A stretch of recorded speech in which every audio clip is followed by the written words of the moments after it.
সবাইকে সাদর আমন্ত্রণ জানাচ্ছি সাউথ এশিয়ার সবিশেষ আয়োজন ৫০ বছরে বাংলাদেশ ধারাবাহিকে আজকের পর্বে। আজকের শিরোনাম আমাকে তুমি দাঁড় করিয়ে দিয়েছো বিপ্লবের সামনে। এটি একটি কাব্যগ্রন্থের নাম। এটি ১৯৮৩ সালে প্রকাশিত হয়েছিল এবং এই কাব্যগ্রন্থের কবি ফরহাদ মাঝার এবং আজকের অনুষ্ঠানে আমাদের অতিথি ফরহাদ মাঝার। আপনাকে স্বাগত জানাচ্ছি আমাদের আজকের আয়োজন। আপনাকে অনেক স্বাগত জানাচ্ছি। আমি আমার কবিতার বই মনে আছে আপনার, খুব খুশি হলাম শুনে। আমি একটুখানি বলে নিতে চাই যে এই যে ধারাবাহিকটা এটা হচ্ছে যে আমাদের চেয়ে যারা বয়োজ্যেষ্ঠ, যারা বাঙালি মনীষার সোনালী যুগের মানুষ, তাদের কিছুটা স্পর্শ পাবার চেষ্টা করা, আমার সমসাময়িক কিছু বন্ধু বান্ধবের সঙ্গে কথা বলা এবং অনুজ প্রতিম কিছু মানুষের সঙ্গে কথা বলা এবং এর মধ্যে দিয়ে একটি পিপলস হিস্ট্রি আর্কাইভ তৈরি করে রাখার চেষ্টা। যদিও এটাকে খুব বড় কিছু আমরা ভাবছি না, কিন্তু এই যে একটা সোনালী যুগের শেষ চিহ্নের কাছাকাছি আসা বা সান্নিধ্যে আসার একটা সুযোগ, এটাই বোধহয় এই অনুষ্ঠানের উদ্দেশ্য। তো আপনার কাছ থেকে এই ৫০ বছরে বাংলাদেশ, আপনাদের যে সোনালী যুগ, যে স্বপ্ন, সেই জায়গাটা থেকে গল্প শুরু করতে চাই। যে এই যে বাংলাদেশ একটা স্বপ্ন, একটা একটা একটা স্বাধীন দেশ, এই যে স্বপ্ন থেকে যে যাত্রা, এটা আপনাদের তখন আপনারা কি ভাবতেন এই স্বপ্নটাকে নিয়ে? না, আপনি যখন সোনালী যুগ বলছেন তখন আমি খুব ভাবছি কথাটা। আপনি ধরুন আমাদের জেনারেশন চেয়ে তো পরে এর তরুণ, সেই হিসাবে অবশ্যই। তো আমরা যখন বড় হয়েছি পাকিস্তানের সেই পরিবেশের মধ্যে এবং একটা বাঙালি মুসলিম পরিবারে, হ্যাঁ, এবং এই প্রথম আমরা দাবি করছি বা আমাদের যে পরিচয়, যেটা বা আমরা আমাদের যে সংস্কৃতি বলি কি ঐতিহ্য বলি, যে ভাষা আমি কথা বলি, আমার যে অস্তিত্ব, সেই অস্তিত্বটা যখন আমরা রাজনৈতিকভাবে দাবি করছি যে আমরা বাঙালি এবং একই সঙ্গে আমরা বাঙালি মুসলিমও বটে, এখানে তো সংখ্যাগরিষ্ঠ মানুষ মুসলমান এবং উপমহাদেশে ইসলাম একটা উপমহাদেশের একটা ইতিহাসের অংশ। তো সেটা আমাদের জন্য এক ধরনের অদ্ভুত একটা অভিজ্ঞতা, একটা বলা যেতে পারে এক ধরনের শিহরণের মতন। আমরা তখন কবিতা লিখছি, এই যে আপনি যে কবিতার কথাটা বলছেন, আমাকে তুমি দাঁড় করিয়ে দিয়েছো বিপ্লবের সামনে, বা আমার সেই প্রথম দিককার কবিতার মধ্যে এটা পরিষ্কারভাবে, আপনি যেটাকে সোনালী যুগ বলছেন, হয়তো আমি শব্দটা আপনি আপনার আবেগ থেকে বলেছেন, আমি খুবই পছন্দ করেছি, কিন্তু আমাদের দিক থেকে সেটা ছিল একটা অন্বেষণের ব্যাপার। ঠিক আছে, আমার যে খোকন এবং তার প্রতিপুরুষ কবিতা যখন আমি লিখি, খুব তরুণ বয়সে, আমার তখন ২০-২১ বছর বয়সে লিখছি, তখন আমি ভাবছি যে আমি একটা মধ্যবিত্ত পরিবারে বড় হয়েছি, বাইরে এত বড় একটা যুদ্ধ চলছে, জনগণ এত বড় একটা আন্দোলন করে ফেলছে, তা আমার কি কোনো পরিবর্তন হবে না? এই যে নিজের সঙ্গে লড়াইটা করছি আমি, এবং সেই লড়াইটাতে আমি প্রয়োজনীয়তা বোধ করছি যে আমাকে বদলে ফেলতে হবে। যে কবিতাটা আপনি পড়লেন একটু আগে, সেখানে দেখবেন একটা লাইন আছে যেটা আমার খুব পছন্দের না, যে আমি নিজেকে তৈরি করছি এখন রাঁধায় ঘষে। মিস্ত্রি যেমন করে রাঁধায় ঘষে আপনার একটা কাঠকে একটা রূপ দেয়, তেমনি আমিও আমাকে তৈরি করছি, আমাকে একটা রূপ দেবো আমি। তাহলে আপনি দেখেন সোনালী কথাটা কিন্তু আমার কাছে ঠিক কিভাবে এসছে, যে আপনি নিজেকে কি করে তৈরি করবেন, আপনি নিজেকে আগামী দিনের জন্য, যে অনাগত ভবিষ্যৎ সামনে আপনার, তার জন্য আপনি নিজেকে কেমন করে তৈরি করবেন। এবং আমি কিন্তু একা না, আমি এই যে অনুভূতির কথা আপনাকে বলছি, এই অনুভূতি আমার সমসাময়িক আমার তরুণ বন্ধু সকলের মধ্যে কম বেশি সঞ্চারিত ছিল। তার মধ্যে অনেক বেশি ছিল বিশেষত আমার বন্ধু, ঘনিষ্ঠ বন্ধু আহমদ সাফা, আপনারা হয়তো নিশ্চয়ই তাকে চেনেছেন, আমরা খুব ঘনিষ্ঠ ছিলাম। হুমায়ুন হুমায়ুন আহমদ আমাদের বন্ধুদের মধ্যে একটু বলবো যে একটুখানি একটু আমরা বলতে একটু ইন্ট্রোভার্ট ধরনের ছিল, একটু নিজে নির্জন থাকতে পছন্দ করতো, ঠিক আছে তো। আর আমার সঙ্গে সবসময় যেটা হতো যে হুমায়ুনের পক্ষে আমাকে সবসময় আহমদ সাফার সঙ্গে ঝগড়া করতে হতো, কারণ সাফার ধারণা ছিল যে হুমায়ুন খুব বড় লেখক হবে, কিন্তু হুমায়ুন খুব সস্তা জনপ্রিয় উপন্যাস লিখে নিজেকে নষ্ট করছে। কিন্তু আমি দেখতাম ভিন্নভাবে, যে হুমায়ুনের এই লেখাটার মধ্য দিয়ে যে তরুণরা যে পড়ছে, তখন তো পশ্চিমবাংলার লেখাই পড়া হতো, পশ্চিমবাংলার পত্রিকাই এখানে চলতো। খুব কম বাংলাদেশি সাহিত্যিকরা জনপ্রিয় বলতে যেটা বুঝি, তাদের বাজার কেন্দ্রিক, তাদের বই কিনে লোকে পড়ে, এটা ধরুন বলতে পারেন যে সত্যিকার অর্থে সেবা প্রকাশনী থেকে শুরু হয়েছিল এবং তারপরে হুমায়ুন আহমেদ। ফলে এগুলা খুবই, আজকে যারা তরুণরা যারা ইতিহাসটা জানে না তাদের জানা দরকার যে এটা একটা পলিটিক্যাল লড়াই হচ্ছিল। মানে হুমায়ুন আহমেদের মধ্যে কোনো রাজনীতি সেভাবে প্রচ্ছন্ন ভাবে নাই আমার মতন বা আমার বন্ধু আহমদ সবার মতন, কিন্তু এটাও একটা লড়াই ছিল আমাদেরকে, যে আমরা আমাদের গল্পগুলো আমাদের জনগণের কাছে বলবো এবং সেই গল্পগুলো তারা আমাদের কাছ থেকে শুনবে। কারণ আমাদের সঙ্গে পশ্চিমবাংলার একটা বড় ধরনের চৈতন্যগত পার্থক্য রয়েছে, চিন্তার পার্থক্য রয়েছে। সেটা খুব মানে সহজেই বুঝবো আমরা। সেটা হচ্ছে যে পশ্চিমবাংলা এখনো যান, ভালো করে দেখেন, ওদের লেখাপত্র পড়েন, আপনি দেখবেন যে তারা অন্তত ধরে নেয় যে তারা যেহেতু পশ্চিমবাংলা বা তারা ধর্মসূত্রে তারা সনাতন ধর্মের, ফলে তারা বাঙালি, তারা ধরে নেয় এটা, যে তাকে আলাদা করে বাঙালি হতে হচ্ছে না। কিন্তু বাঙালি মুসলমানের জন্য কিন্তু ব্যাপারটা এত সহজ নয়।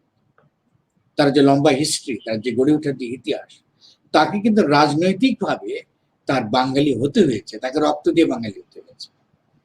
এটা খুব গুরুত্বপূর্ণ, এটা আমাদের তরুণরা খুব কমই বুঝে। যেহেতু ৭১-৭১ পরে তাদেরকে এই দ্বিধাটা তাদেরকে কাটাতে হয়নি, ফলে অনেক সময় তাহলে ইসলামের প্রশ্নটাও তারা খুব ভালো করে বুঝে না, যে এটা ব্যাপারটা কি। আমরা কি ৭১ সালে কি ইসলামকে বাদ দিয়ে দিয়েছি? ইসলামকে আমরা বাদ দিই না ৭১ সালে। বাঙালি মুসলমান তো সবসময় উপেক্ষিত ছিল। পুরো ২০০ বছর বাঙালি মুসলমান বাংলা শিখেনি, উপেক্ষিত ছিল।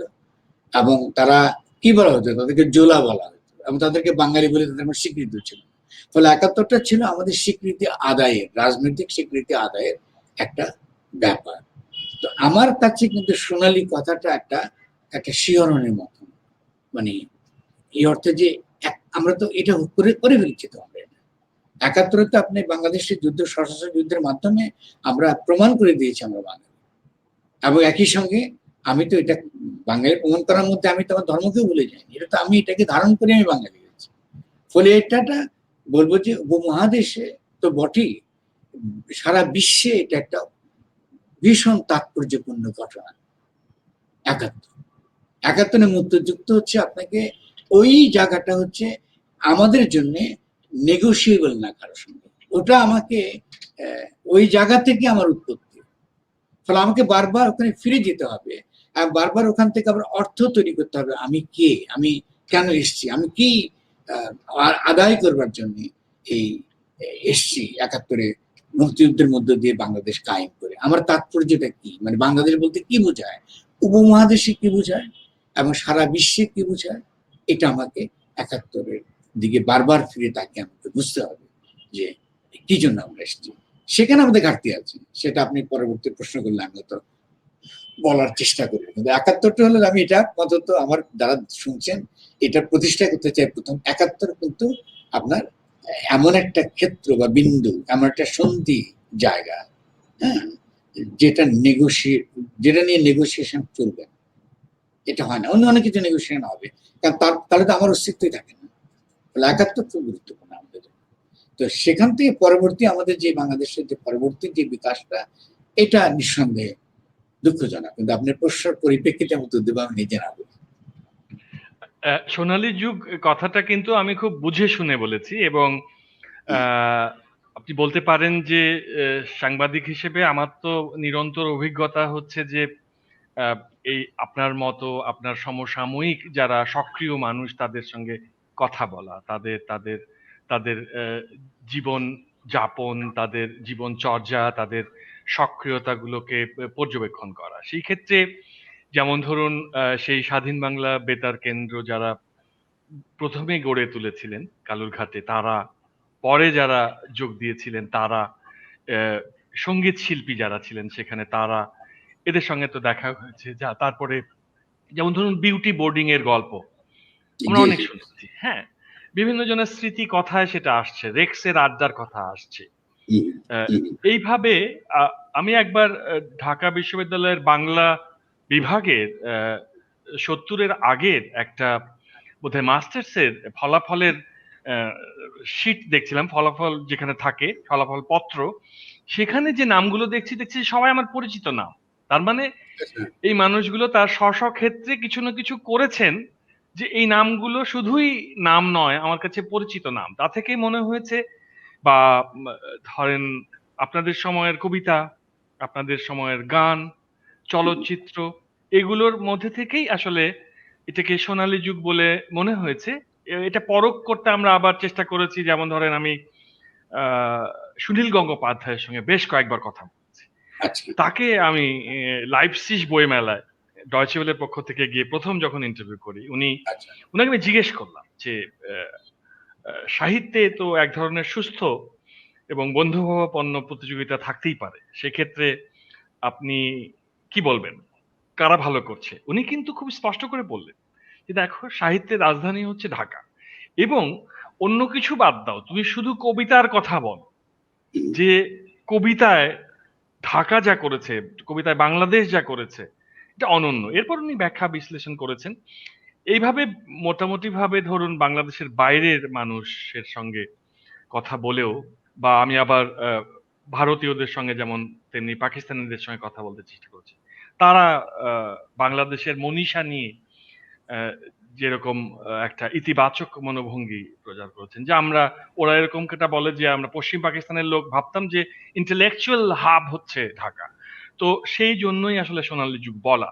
তো এখন যেমন ধরুন আপনি ব্যক্তিগত জীবনে শুধু বসে থাকেননি, মানে আপনার যে নিজের একটা প্রতিষ্ঠান গড়ে তুলেছিলেন, সেখান থেকে আমি ছাত্র জীবনে, এমনকি প্রথম যখন সরকারি চাকরিতে ঢুকেছিলাম আমি, বেতন টেতন খুব কম ছিল, কিন্তু অল্প পয়সায় ভালো স্বদেশি জামা কিনতে পেতাম আপনার একটি উন্নয়ন সংস্থার একটি শোরুমে, এর নাম প্রবর্তনা। তো আমি দেখেছি যে আপনি সক্রিয় ছিলেন, বা আপনারা সক্রিয় ছিলেন, বা আপনার সঙ্গে আবেদ খানের একটা বিতর্কের কথা মনে পড়ে ভোরের কাগজে। আপনারা দুজন, আহ, একজন লিখছেন একটা এক সপ্তাহে, পরের সপ্তাহে আরেকজন তার উত্তর দিচ্ছেন। এই যে প্রিন্ট মিডিয়া, এরকম বিতর্ক আমরা দেখিনি। আমি এই জন্যই সোনালী যুগ বলেছি, এই ব্যাখ্যাটুকু প্রয়োজন ছিল। এইবার আপনার কাছ থেকে আপনার ভ্রমণের, চিন্তার ভ্রমণের গল্পটা একটু শুনতে চাই, এই বাংলাদেশকে ঘিরে। আপনি যদি আরো একটু সুনির্দিষ্ট ভাবে প্রশ্ন করলে আমি আমার সুবিধা হবে। আমি কিছু ধরে দিই আপনাকে, তারপর আপনি আরো, তাহলে একটা তো ধরুন, আমি সারা জীবন যেটা দেখেছি নিজেকে যদি আমি বলি, তাহলে আমি কাজের মানুষ, আমি কাজ পছন্দ করি। আমি ঠিক এক্স্যাক্টলি মানে চিন্তা, আমার লেখালেখিতে চিন্তার প্রতি এক ধরনের উপাসনা আছে। মানে আমি চিন্তাকে নিঃসন্দেহে মনে করি গুরুত্বপূর্ণ, একটা একটা জনগোষ্ঠীকে গড়ে তোলার জন্য, নতুন কোনো ভবিষ্যৎ নির্মাণের জন্য, স্বপ্ন দেখবার জন্য খুব গুরুত্বপূর্ণ। কিন্তু কাজ না করলে তো এটা হবে না, এটা আপনার কাজ করেই করতে হবে। এটা বোধহয় সম্ভবত আমার নিজের ধারণা, এটা সম্ভবত আমার মধ্যে এসছে, যে একেবারে যে আমি খুব মহৎ কেউ ফলে আমার মধ্যে এসছে ওটা তা না। পুরো 60-তে, 60 দশকে আমরা যখন গড়ে উঠেছি, হয়ে উঠছিলাম, তখনকার পরিবেশটাই কিন্তু আপনাকে এরকম তৈরি করে। সে পরিবেশটাই ছিল। আমি শুধুমাত্র ডেস্কের গল্প বলে তো আপনি সারা রাত আমার সঙ্গে গল্প করে শেষ করতে পারবেন না, কিন্তু সেটা বড় কথা নয়। ওগুলো তো গল্প, ওটা অনেকটা মিথ আকারে, সাহিত্য মিথ আকারে আছে আমাদের সমাজে। কিন্তু তখন ধরেন আমি কি শহীদ কাদরী, কি শামসুর রহমান, কি নির্মল, তো নির্মল তো এখনো জীবিত আছে, কি হাসান, আপনি নাম বলেন, এমন কেউ নেই এখন মানে বাংলাদেশের শিল্প সাহিত্য সংস্কৃতি দর্শনের জগতে যাদের একটা পরবর্তীকালে যাদের আধিপত্য বিস্তৃত হয়নি। ফলে আমি খুব গর্ববোধ করি এই জন্য। কারণ আমার বন্ধুদের সঙ্গে অনেক মত পার্থক্য থাকতেই পারে, আমাদের চিন্তার দিক থেকে, স্বপ্নের দিক থেকে বিভিন্ন রকম থাকতে পারে, কিন্তু এরা প্রত্যেকেই তাদের নিজ নিজ ক্ষেত্রে তারা কিন্তু প্রত্যেকে চেষ্টা করে। সেলিমের কথা বলি, আপনার যে যার কাছ থেকে আপনি বলছিলেন, তা আপনার শিক্ষক ছিলেন, আপনার তো সম্ভবত পিএইচডি করতে চাইছিলেন তার সঙ্গে।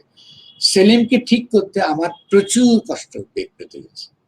সেলিম ছিল সাংঘাতিক এরকম ইমোশন, এবং তার একসময় তার মনে হলো যে আমরা শরীফ মিয়ার ক্যান্টিনে, সেলিম একসময় তার মনে হলো যে সে কবিতা লিখতে পারছে না, তার জীবনে সব ছিল সে কবিতা লিখবে, তো কবিতা লিখতে পারবে না। তখন সে এতই হতাশ হয়ে পড়লো যে তাকে ঠিক রাখা, তার খুব ঘনিষ্ঠ বন্ধু ছিল আমি, আর আমার আরেক বন্ধু, সে এখন জীবিত নেই কিন্তু অত্যন্ত, আপনি চিনবেন না, আক্তারুন নবী, ও কিন্তু উর্দু থেকে শুনি, সারদা হ্যাঁ। সামান অনুবাদ করতেন, ওর খুব ঘনিষ্ঠ ছিল। আমি, নবী, আরো ওর যে ছেলে, আরো যারা ঘনিষ্ঠ যারা, তারা প্রত্যেকে মিলে কিন্তু আমরা চেষ্টা করেছি যে মন্টিকে তো মন্টিতে পারবো, তো করটিয়া কলেজে পড়তো। তার করটিয়া কলেজে গিয়ে সে আত্মহত্যা করার চেষ্টা করেছে অনেকবার। অনেকে হিস্ট্রিটা জানে না। সেলিম আল দিনকে আমরা সেখান থেকে বিরত করার জন্য আমি ঢাকা থেকে আমাকে যেতে হয়েছে, তাকে সময় দিতে হয়েছে প্রচুর সময়, এবং তখনই আমি তাকে জোর করে নাটক লেখাই। ও কিন্তু প্রথম কবিতা লিখত। তারপরে আমাদের এক বন্ধু ছিল রফিক নওশাদ, সেটা পত্রিকা বের করতো সূচিপত্র নামে, সেখানে খুব সুন্দর দুইটা গল্প লেখে। তারপরে ওর নাটক লেখা শুরু করে, এবং নাটক লেখা শুরু করার পরে তার ধীরে ধীরে সে স্থিত হয়, সেটার দিকে যায়, যেটা আমরা তারা পরবর্তীকালে তার কাছ থেকে সে ফলটা পাই। আমি তার কাছ থেকে, আপনারাও পেয়েছেন নিঃসন্দেহে লেখাতে। ফলে আমি বলছি, এটা ব্যাখ্যা করছি, তখনকার যে আপনার যে একটা থ্রাইভিং, একটা যে একটা সপ্রাণ একটা ব্যাপার ছিল চতুর্দিকে, হ্যাঁ, সেটা অসাধারণ ব্যাপার ছিল। আমি চলে যাই 72 সালে। অনেক কথা একটা ইতিহাস জানে না, সেলিম আলদিন প্রথম কিন্তু আমার নাটকে অভিনয় করেন। আমি কিন্তু প্রথম বাংলাদেশে নাটক আন্দোলন করি, আমার হাতে শুরু হয়েছিল ওটা। ঠিক আছে, ওটা বহু বচন নামে একটা নাট্যগোষ্ঠী ছিল। সেখানে সেলিম বলুন, আল মনসুর বলুন, আল সেখানেও তো তারা আছেন। এরা সবাই কিন্তু প্রথম টিকিট দিয়ে নাটক শুরু আমার নাটক দিয়ে হয়েছে। প্রজাপতির ইয়েলাসের প্রথম নাটক ঢাকাতে। তারপর এখান থেকে অনেকে বেরিয়ে গেছে নাটকে। আমি নাটক ছেড়ে দিয়েছি। আমি যখন বিদেশে যখন যাই, কেন ছেড়ে দিয়েছি আমি তো আপনি জানতে চাইলে বলবো, কিন্তু এই নাটক করা ছেড়ে দিয়ে 76 আমি এসে আরো একটা নাটক করেছিলাম ঘাতক দেশকাল নামে, কিন্তু তারপরে আর আমি নাটকে আর ফিরে যাইনি কখনো। কিন্তু আমার সমসাময়িক বন্ধু বান্ধব প্রত্যেকেই আমাদের সমাজে কিছু না কিছু অবদান তারা করেছে। তাদের জীবন যে খুব স্মুথ হয়েছে, খুব মসৃণ হয়েছে আমি তা বলবো না, কিন্তু তারা কিছু বেশ বড় কিছু অবদানটা হয়েছে। এটা ভেবে আমি সবসময় খুবই সন্তুষ্ট বোধ করি। আমি মানে তৃপ্তির কথা বলবো না, এটা ভেবে মনে করি যে আমি সত্যি সত্যি ধন্য যে এই জেনারেশনটা, এই সময়টা আমরা ছিলাম। এটা হলো গণ অভ্যুত্থানের সময়। দেখেন 60 থেকে শুরু করে এর যে শীর্ষ যে জায়গাটা, সে শীর্ষ জায়গাটা হচ্ছে আপনার এই ভাসানীর নেতৃত্বে গণ অভ্যুত্থান, এবং এটাই পরবর্তীকালে আপনার 71-এ বাংলাদেশের স্বাধীনতা আন্দোলনে যেটা রূপ নেয়। এটা খুবই গুরুত্বপূর্ণ বুঝতে পারা। তার আগে যে শিল্প সাহিত্য সাংস্কৃতিক যে আন্দোলনটা চলে, ওটা তার জমিনটা তৈরি করে দিয়েছে। মানে এই আমাদের 71-এর জমিনটা সে তৈরি করে দিয়েছে। আজকাল যারা মুক্তিযুদ্ধ সম্পর্কে একটা খুব সংকীর্ণ চিন্তা ভাবনাগুলো যারা করে, ফলে তারা কিন্তু এটা জানে না বলে তারা খুবই আপনার দেশকে একটা এমন জায়গায় নিয়ে চলে গেছে, যেটা সমাজকে একটা 71-এর পরে আপনি বলতে পারেন একটা গৃহযুদ্ধ জারি রয়েছে, যেটা দরকার ছিল না আমাদের। এটা কিন্তু আমরা করেছি মুক্তিযুদ্ধের চেতনার নামে, আমরা এইসব কাণ্ড করেছি। কিন্তু আসলে কিন্তু এগুলো কিন্তু কোনো প্রয়োজন ছিল না। যদি আমরা বুঝতে পারতাম যে আমাদের লড়াইটা কি ছিল, আমরা কি করে এগিয়েছি, আমরা কি করে আমরা এগোতে পারি, তাহলে কিন্তু আজকে বাংলাদেশের বর্তমান দুর্দশা হতো না 15 বছর এই মধ্যে। আরেকটা কথা বলি আমি আপনাকে অন্য প্রসঙ্গটা দেবো। সেটা আপনি যদি খুব ঠান্ডা মাথায় খেয়াল করেন, খুব সততার সঙ্গে বিচার করেন, তাহলে বাংলাদেশে বুদ্ধিবৃত্তিক বিকাশের সবচেয়ে সোনালী যুগ আপনার ভাষায়, আপনার পরিভাষা অনুযায়ী, সেটা ছিল পাকিস্তানি আমল। আপনি যত ভালো কাজ হয়েছে, সে ডক্টর শহীদুল্লাহ থেকে আরম্ভ করে, মনিচুদ্দিন থেকে আরম্ভ করে, এনামুল হক থেকে শুরু করে, যা কিছু আহমদ শরীফ থেকে আরম্ভ করে, যা কিছু বুদ্ধিবৃত্তিক যেসব বড় বড় কাজ যেটা হয়েছে, এটা কিন্তু শেষ হয়ে গেছে। এটা 71-এর পরে এটা একদম বন্ধ হয়ে গেছে।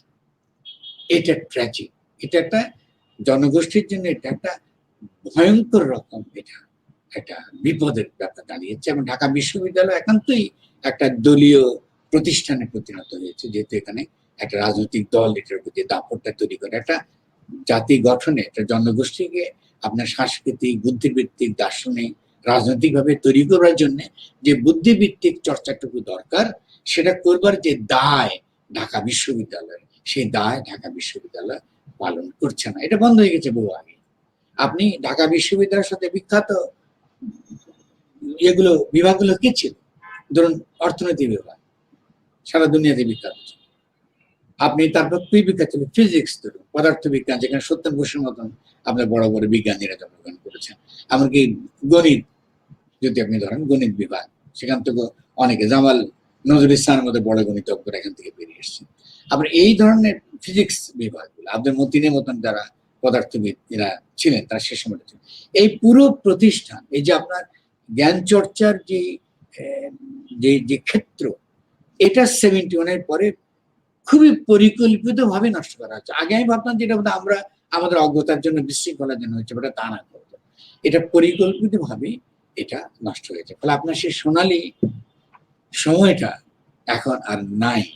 মানে দুঃখিত আমি কথাটা বলার জন্য, সেই জায়গায় আমরা কিন্তু নাই। মানে তরুণদেরকে আমরা সেই জায়গায় নিতে পারি না, বোঝাতে পারছি না আমরা এখন যে তোমরা কি হারিয়েছো। ফলে তারা যতক্ষণ পর্যন্ত না তারা এই জায়গাটা বুঝতে না পারবে এবং নতুন করে তাদের নিজেদেরকে প্রস্তুত না করবে, তাহলে কিন্তু আমরা সামনে এগোতে পারবো না।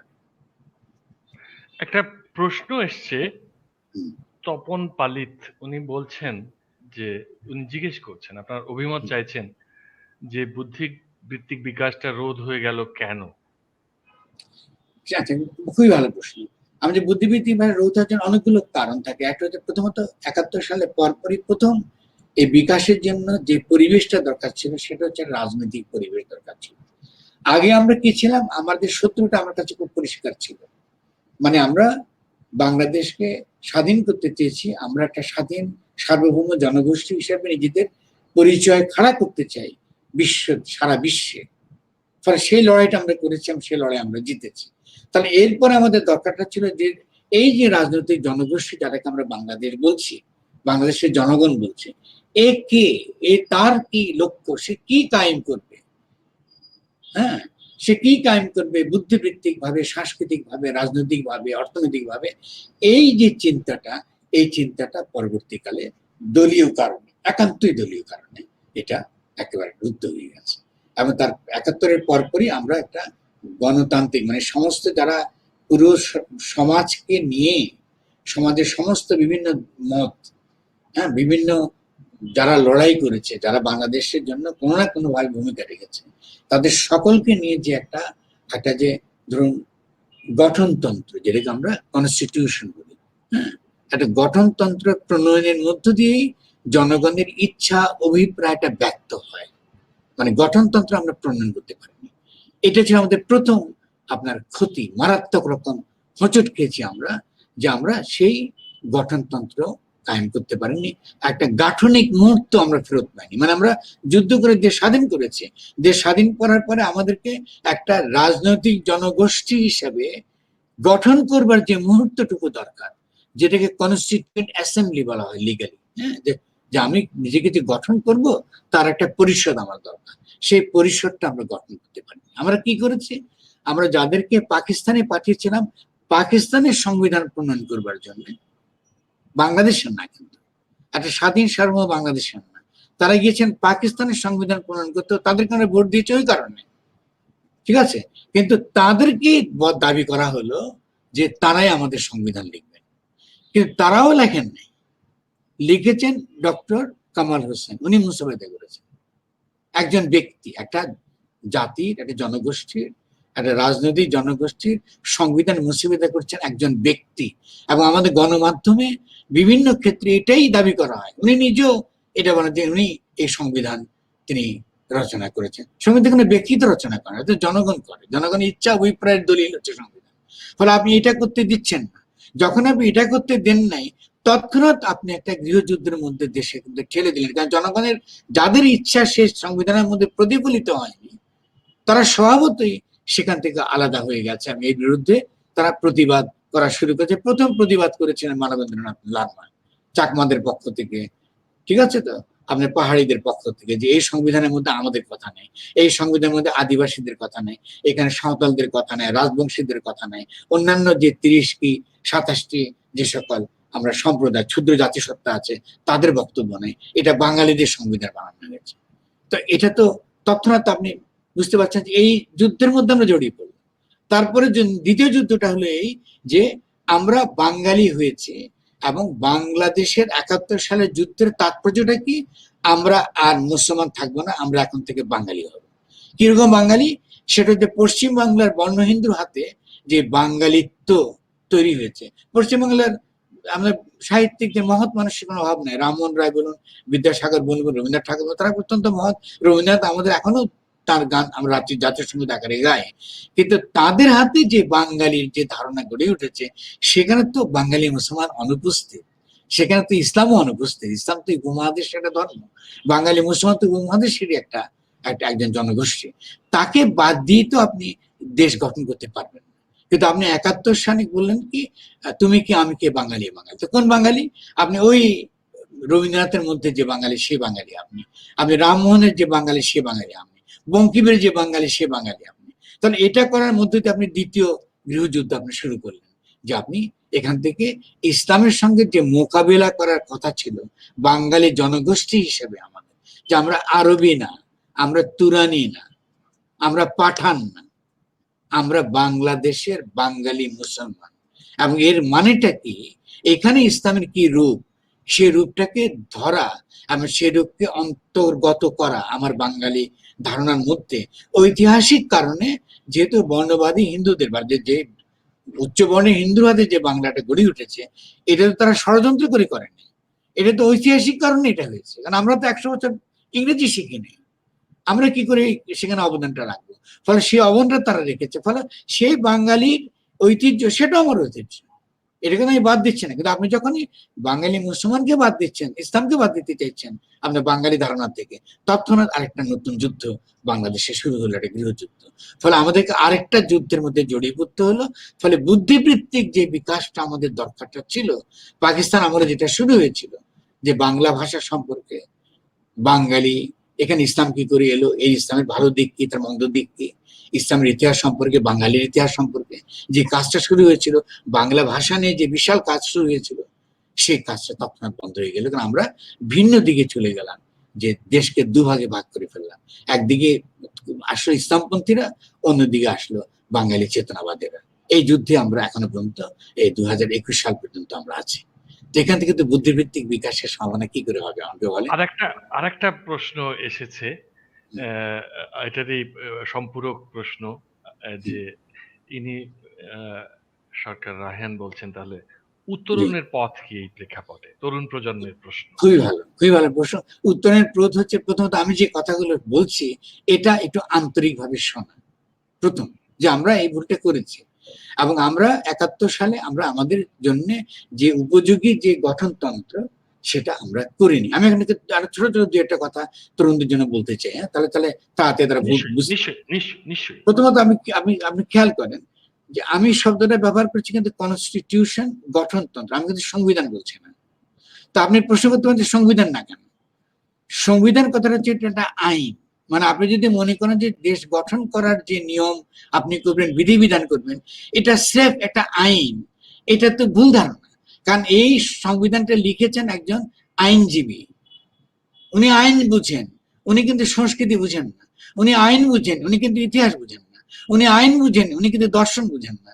উনি আইন বুঝেন, তিনি কিন্তু মানুষের ইচ্ছা এবং অভিপ্রায় কি করে ব্যক্ত হয় সে দিকগুলো তিনি বুঝেন না। ফলে তিনি আইনের কথা ভেবে আর দুনিয়ার 8-10টা সংবিধান ঘেটে ওখান থেকে তিনি একটা মসিবত তৈরি করেছেন।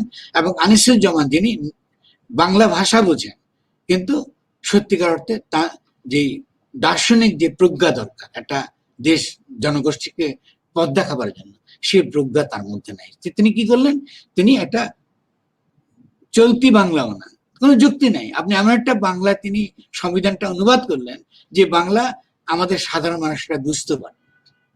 এই বাংলা অপাঠ্য। একজন বাংলা সাহিত্যের অধ্যাপক তিনি একটা অপাঠ্য সংবিধান তিনি লিখেছেন, অনুবাদ করেছেন।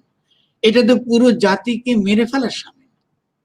আপনি তো জাতির বিকাশের তো কোনো সুযোগ না। এখন যদি আমি সংবিধান নিয়ে আমি আলোচনা করতে না পারি, আমি যদি আমার নিজের ইচ্ছা অভিপ্রায় ব্যক্ত করতে না পারি এবং বাংলাদেশে আরো 10 জনের সঙ্গে বসে আমরা ঠিক করতে না পারি যে এটাই আমরা এদিকে আমরা যাব, এটাই আমাদের ইচ্ছা এবং অভিপ্রায়। আপনি যখন সেখানে যদি বলেন, দাবি করেন যে আপনি এই যুদ্ধটা করেছেন শুধু বাঙালি জাতির মুক্তির জন্য, তো স্বভাবতই তো আদিবাসীতে তার মধ্যে আপনার থাকবে না। আর যদি আপনি এটা বলেন যে আপনি যেখানে আমরা কখনোই বলিনি মুক্তিযুদ্ধের মধ্যে সময় আমাদের যে মুক্তিযুদ্ধের যে ঘোষণা ছিল সেখানে পরিষ্কার করে লেখা আছে, প্রোক্লামেশন অফ ইন্ডিপেন্ডেন্স 10ই এপ্রিলে যেটা স্বাক্ষরিত, হ্যাঁ, সেখানে লেখা আছে যে সাম্য, মানবিক মর্যাদা এবং সামাজিক ন্যায় বিচার কায়েম করার জন্য আমরা যুদ্ধ করছি। তো সেখানে সমাজতন্ত্র কোথা থেকে এলো? সেখানে ধর্মনিরপেক্ষতা কোথা থেকে এলো? সেখানে বাঙালি জাতীয়তাবাদ কোথা থেকে এলো? তাহলে আপনি এগুলো ঢুকিয়েছেন কেন? ঢুকিয়েছেন যেহেতু দিল্লি আপনাকে বলেছে এগুলো ঢোকাতে। আর কোনো কারণ নাই কিন্তু। ফলে বাংলাদেশ শুরুতেই আমরা পাকিস্তান থেকে মুক্ত হয়েছি, কিন্তু সঙ্গে সঙ্গে কিন্তু দিল্লির পরাধীন হয়ে গিয়েছি। ফলে যে বন্ধুটি প্রশ্ন করেছে, সে যখন আমাকে প্রশ্ন করলো এটা, তাহলে আমাদের বুঝতে হবে এখান থেকে মুক্তির উপায় হচ্ছে, প্রথম কাজ হচ্ছে এখন যে নতুন যে মুক্তিযুদ্ধ, সেটা হচ্ছে দিল্লির হাত থেকে নিজেকে মুক্ত করা। আমাকে বাংলাদেশকে তো আবার স্বাধীন করতে হবে আপনাকে। আমি রাজনৈতিক জনগোষ্ঠী হিসাবে নিজেকে বিকশিত করতে হলে আমরা তো 71 সালে দিল্লির গোলাম হওয়ার জন্য স্বাধীনতা করিনি। আমার দিল্লির গোলামি করাটা তো আমাদের উদ্দেশ্য না। ফলে আমরা বাংলাদেশের জনগণ ভারতের জনগণের কাছে কৃতজ্ঞ এবং ঋণী।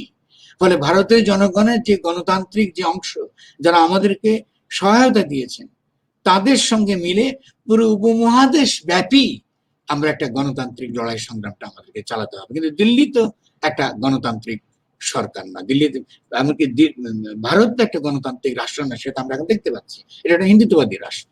ফলে সেখান থেকে তো আমাদের পুরো উপমহাদেশকে মুক্ত করতে হবে। ফলে এই জন্য কথাটা বলছি যে, শুরুতে বলেছিলাম যে বাংলাদেশের তাৎপর্য কথাটা তরুণদেরকে বুঝতে হবে, আমরা কেন এসেছি।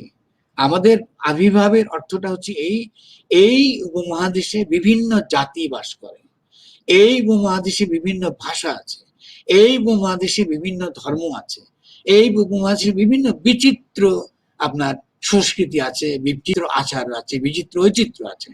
এই বৈচিত্র্য নিয়েই এই উপমহাদেশটা একসময় মোগলদের অধীনে ছিল। এটা সে মোগলদের অধীনে সেটা হিন্দুস্তান ছিল। সেই ঐতিহ্যকে আমরা নষ্ট করে দিয়েছি বলে একদিকে আমরা তৈরি করেছি একটা ধর্মভিত্তিক রাষ্ট্র, অপরদিকে আমরা আরেকটা ধর্মভিত্তিক রাষ্ট্র বা একটা হিন্দু জাতিবাদী রাষ্ট্র আমরা তায়ন করেছি। তো এটা মীমাংসা না হলে তো আমাদেরও বিকাশ হবে না। তাহলে আমাদেরকে নিরসন করতে হলে বুদ্ধিবৃত্তিক যদি আমরা এগিয়ে যেতে চাই, তাহলে এই গোড়া যেখানে কনসেন্ট্রেটেড, যেখানে একদম ঘনীভূত ভাবে সমস্যাটা জড়িয়ে আছে, সেই জায়গাগুলোকে আমাদের আগে পরিষ্কার করতে হবে।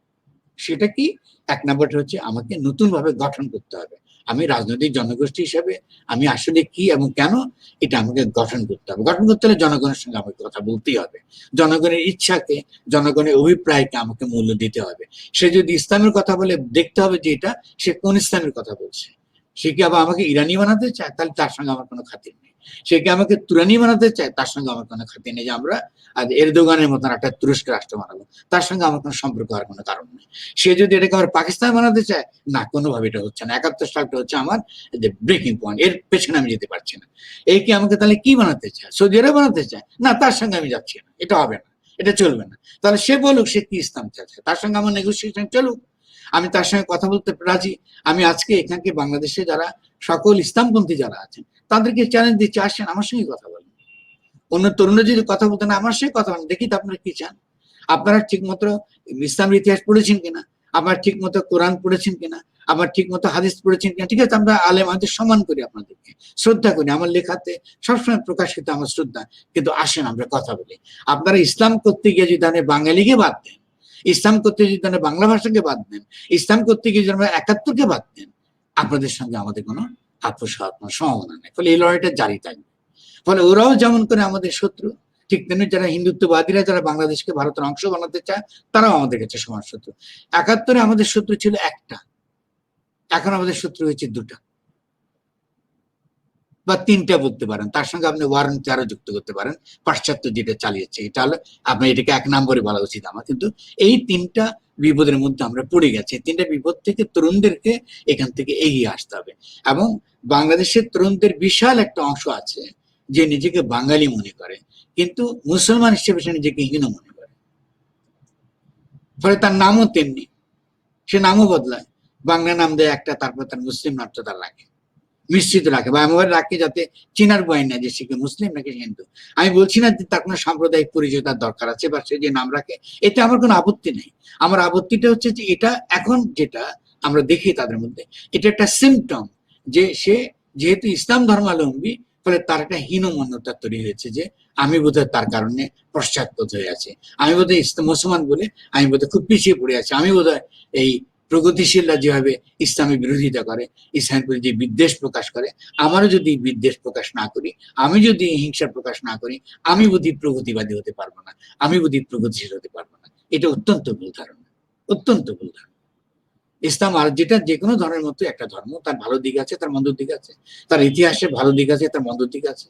এবং তার যে প্রস্তাবনা কোরআনের মধ্য দিয়ে, রসুলের জীবনের মধ্য দিয়ে যে প্রস্তাবনা, তার মধ্যে বহু বিপ্লবী দিক আছে। ফলে আমিও তাকে ব্যবহার করতে পারি আমার নিজের বিকাশের জন্য। ফলে তাকে বাদ দেবার আমি কোনো যুক্তি দেখি না। তাকে বাদ দিয়ে আমি কি হবো? আমি কি পাশ্চাত্যের তত্ত্ব গ্রহণ করবো? তাকে বাদ দিয়ে আমি কি আবার হিন্দু হয়ে যাবো? অনেকে তো বলে যে বাঙালি আবার ঘরে ফিরে এসেছে। 71 সালে অনেকেই কথা বলেছেন। আমি ওমর সাহেবের মতো ভদ্রলোক অত্যন্ত শ্রদ্ধাবাদক মানুষ, আমি তাকে অত্যন্ত পছন্দ করি। তিনিও পর্যন্ত বলেছেন যে আমরা ঘরে ফিরেছি। ঘরে ফিরে মানেটা কি? 71 থেকে আমি হিন্দু হয়ে গেছি? তাহলে আমাদের কাজটা হচ্ছে যে এই ব্যাপারগুলো, এই হীনমন্যতাগুলো আমাদেরকে কাটিয়ে তুলতে হবে এবং সকল প্রকার পরিচয়বাদ এবং জাতিবাদ থেকে মুক্ত হতে হবে। এটাই হচ্ছে তরুণদের প্রতি আমার আবেদন। পরিচয়বাদ আমাকে কোথাও নেবে না, যে আমি একমাত্র মুসলমান হব আর সমস্ত যারা মুসলমান ছাড়া বাইরে যারা আছে এদেরকে ঘৃণা করবো, এদের বিরুদ্ধে লড়াই না। আমি এদের বিরুদ্ধে আমি লড়াই করছি না।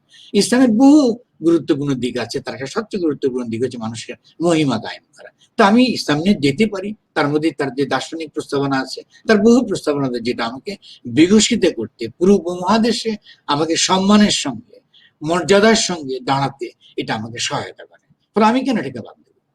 তাহলে এটা আমার জন্য অত্যন্ত দরকার, তরুণদের বোঝা দরকার। 2 নম্বর যে পয়েন্টটা আমি তরুণদের বুঝাতে চাই সেটা খুব গুরুত্বপূর্ণ এবং আশা করি তারা মনোযোগ দিয়ে আমার কথা শুনবে। একটা হচ্ছে যে জাতীয় মুক্তি সংগ্রাম এক জিনিস আর জাতীয়তাবাদ আলাদা জিনিস, সম্পূর্ণ আলাদা। জাতীয় মুক্তি সংগ্রামে আমাদেরকে নিজেদেরকে বাঙালি বলতে হয়েছে, আমরা একটা পরিচয়ের মধ্যে ঢুকেছি। এটাকে বলে এসেনশিয়ালাইজেশন। আমি একটা বলেছি আমি বাঙালি, আমি এটা বলে আমি একটা এসেনশিয়ালাইজ করেছি, নিজেকে করতে হয়েছে। কারণ এটা ছাড়া আমি যুদ্ধ পরিচালনা করতে পারবো না।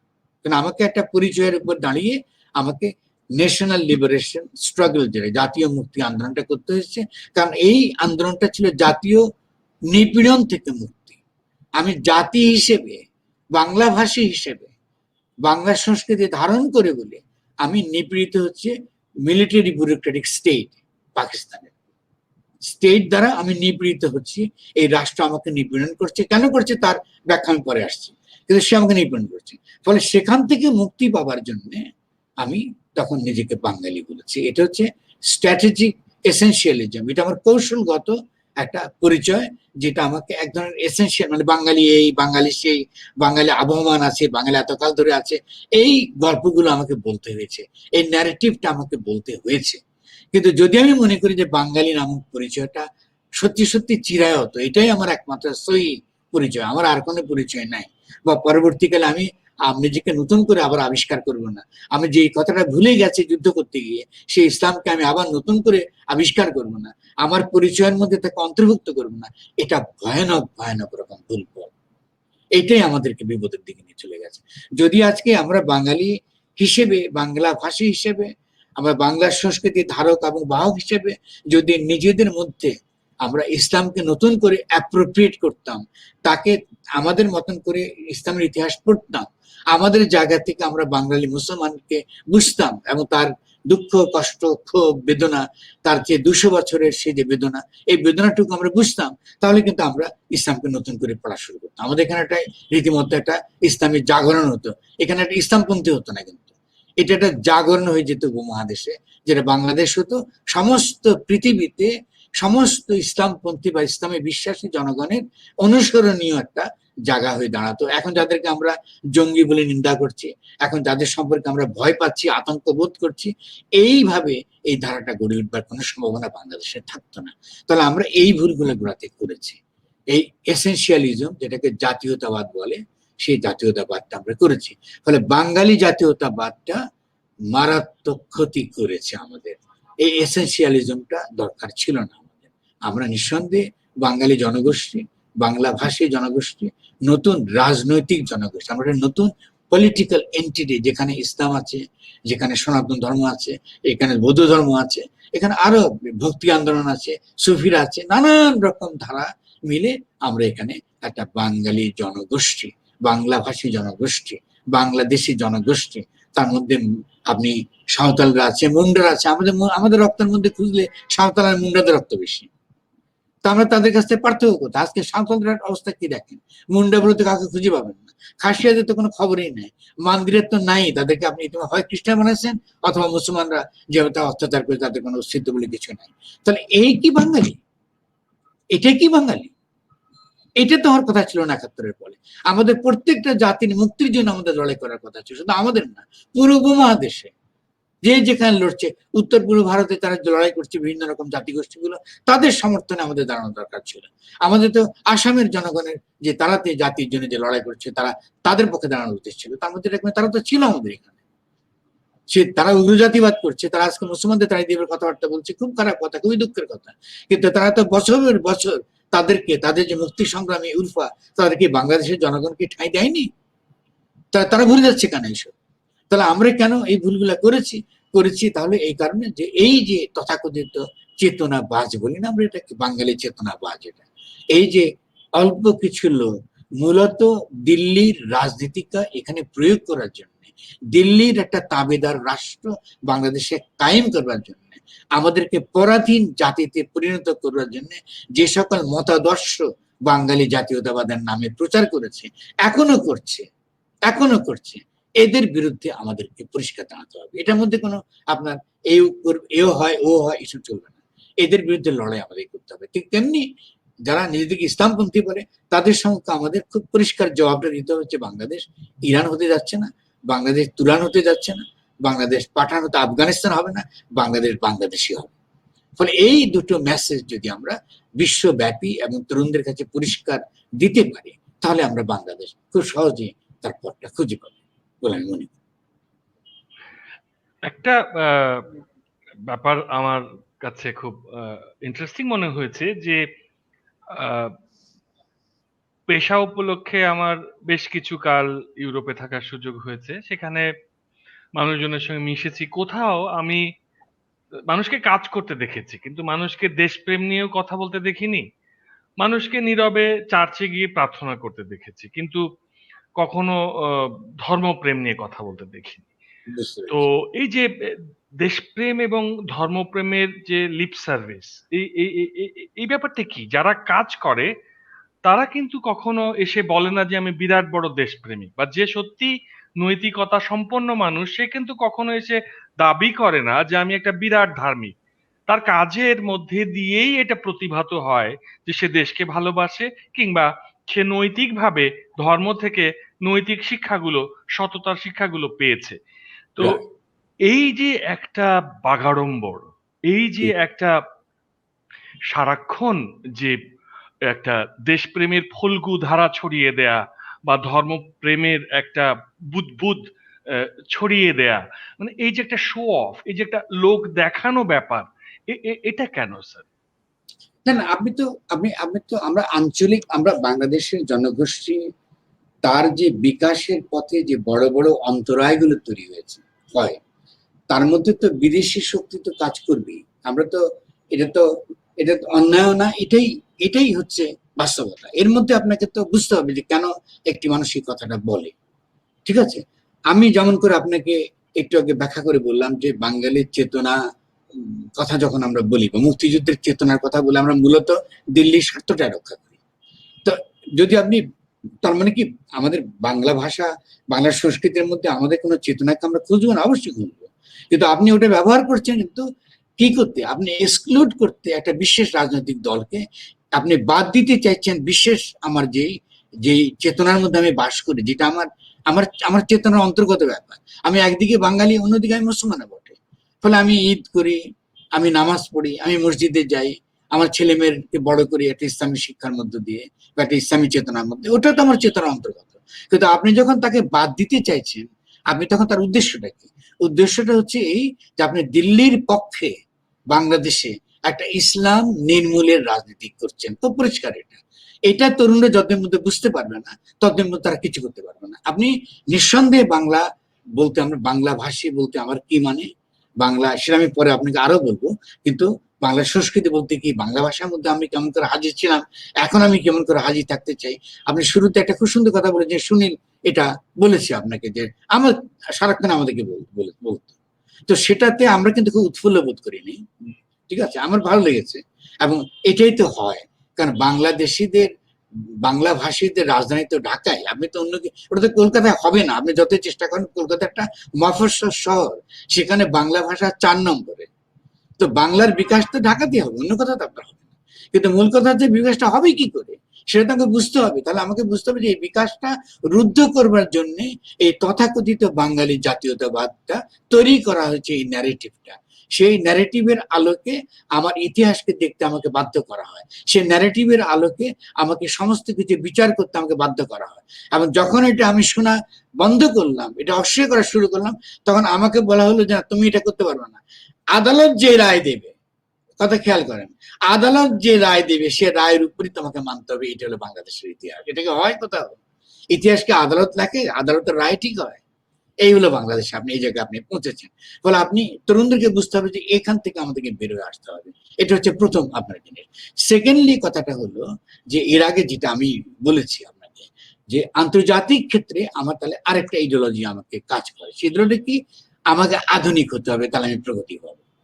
আমি প্রগতিশীল কি করে হবো? যদি আমি আমেরিকানদের মতন চলি, আমেরিকানদের মতন কি বলে ওই যে নীল জিন প্যান্ট পরি, তার মতন করে হাফ কুর্তা পরি, তার মতন করে নাচি, তার মতন করে ডিস্কো করি, তার মতন করে গান করি, তাহলে আমি কিন্তু আধুনিক হবো। এই যে দ্বিতীয় জিনিসটা হচ্ছে, এটাও কিন্তু আপনাকে, আপনি যে একটা নতুন লড়াই করে এতগুলো মানুষের শহীদ হওয়ার বদলতে আপনার দেশ পেয়েছেন, তাই কিন্তু আপনার নিজের হাতে আপনি কিন্তু ধ্বংস করছেন পাশ্চাত্যের এই তত্ত্ব, এই ফালতু অন্তঃশ্বাস শূন্য তত্ত্বের দ্বারা।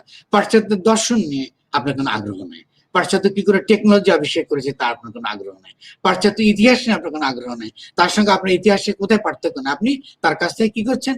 বাইরের ব্যাপারটা বানরের মতন, হনুমানের মতন আপনি অনুকরণ করছেন। এটা দিয়ে তো আপনি আগাতে পারবেন না। এটা হচ্ছে আপনার 2 নম্বর আপনার শত্রু।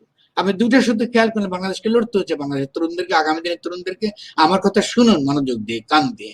আপনাদেরকে এগুলোর বিরুদ্ধে লড়াই করতে হবে। আমাদের তো এখন বয়স হয়েছে একটা জায়গায়, আমরা তো বেশি দিন থাকবো না, কিন্তু আপনাদেরকে এই লড়াইটা করে জিতে আসতে হবে যদি আপনারা আগামী দিনে এই আন্তর্জাতিক বিশ্ব ব্যবস্থার মধ্যে টিকে থাকতে চান। নইলে কিন্তু এই কাঁটাতারের বেড়ার মধ্যে সস্তা শ্রমই হবেন, আর কিছু হতে পারবে না, সস্তা শ্রমই থাকবেন। তাহলে এটা যদি আমরা বুঝতে চাই, দুটো আমাদেরকে খুব পরিষ্কার আমাদেরকে বুঝতে হবে যে তথাকথিত সকল আধুনিকতা প্রগতির নামে যেটা এসছে, পাশ্চাত্য ইতিহাসই একমাত্র আধুনিকতার ইতিহাস। পাশ্চাত্যকে আমি আনক্রিটিক্যালি কোনো প্রকার পর্যালোচনা ছাড়া আমাকে গ্রহণ করতে হবে। এই যে তত্ত্বটা আমার এখানে এসছে, এই তত্ত্বটা আমাদেরকে মারাত্মকভাবে তরুণদেরকে পেছনে ফিরিয়ে দিচ্ছে।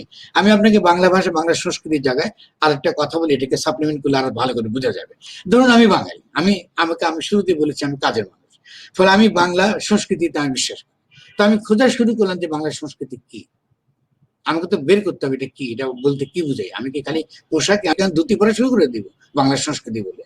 আমি তো ছেড়ে তো আমার দরকার নেই। তাহলে আমাকে খুঁজতে হচ্ছে যে সংস্কৃতি বলতে আমি কি বলছি। আমার খাদ্য ব্যবস্থা আছে, আমার পরিবেশ আছে, আমার প্রকৃতি আছে, সমস্ত কিছু মিলে এখানে একটা একটা সমৃদ্ধ সংস্কৃতি গড়ে উঠেছে।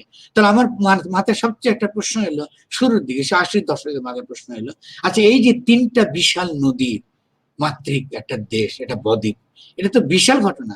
তার এই যে এখানে মানুষগুলো এত বছর ধরে সে যে টিকে থাকলো, সে যে চাষাবাদ করে বিভিন্ন রকম ফসল উৎপাদন করে এত কিছু করে, সে কি করে বাঁচলো? তারা সেখানে তার শুধু সংস্কৃতি না, তার তো কিছু টেকনোলজি আবিষ্কার করতে হচ্ছে, কৃতকৌশল আবিষ্কার করতে হচ্ছে, তাকে বিভিন্ন রকম ফসলের জাত আবিষ্কার করতে হচ্ছে, তাকে বিভিন্ন রকম পশুর জাত আবিষ্কার করতে হচ্ছে, তাকে বেঁচে তো থাকতে হয়েছে, তাকে নদী শাসনের পদ্ধতি বের করতে হয়েছে।